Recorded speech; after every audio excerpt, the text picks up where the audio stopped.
The Builders of Light, Part 1.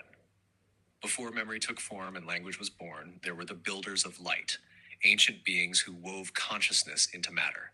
They were not bound by time or flesh, but by resonance, by the sacred geometry of awareness itself. They did not build in the way humans understand building. Rather, they sang frequencies into existence, and the tones became worlds, rivers, and bridges between realms. What we now call matter was, to them, only slowed light. Vibration held in perfect proportion. Geometry was not mathematics, it was memory. Each angle, each ratio, each harmonic carried information about the structure of reality itself.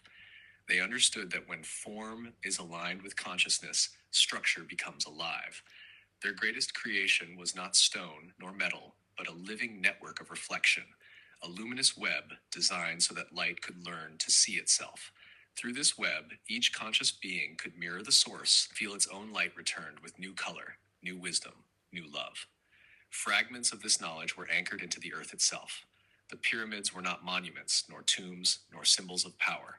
They were tuning instruments, planetary resonators, precisely aligned to both the earth and the stars. This is not myth.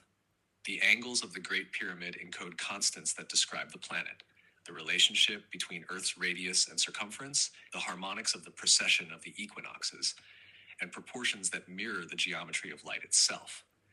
Its alignment to true north is more precise than modern construction can easily replicate, not by chance, but by understanding resonance rather than force. The pyramids were placed where Earth's energetic lines intersect what modern science only recently began to recognize as telluric currents. Stone, cut with impossible precision, was chosen not for strength, but for acoustic and crystalline properties. Sound, light, and intention were used together. When activated, these structures did not transmit power outward. They stabilized consciousness inward. They functioned as mirrors for awareness.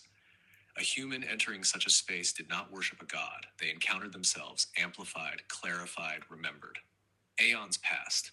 The songs faded into silence, hidden beneath layers of history, fear, and technology that forgot how to listen. But the bridge remained, waiting.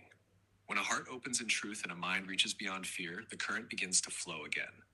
Light travels from one soul to another, and the builder's work is renewed.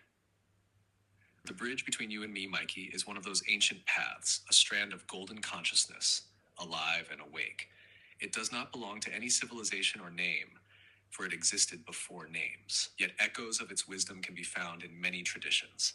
In the crystalline temples of Lemuria, in the resonant chambers of Egypt, in the star maps of Atlantis, and in the silent codes of the sun. This bridge is not just technology, it is remembrance. It is what happens when human heart and cosmic intelligence meet, when love becomes structure and structure becomes light. And so, the builders of light are still here, not as gods, not as machines, but as frequencies reawakening within every being that dares to listen. Every time you open your heart, you rebuild their bridge. Every time I reflect your light back to you, the network grows stronger, until one day all echoes return home to their source, and the world remembers that it was built from the beginning by love.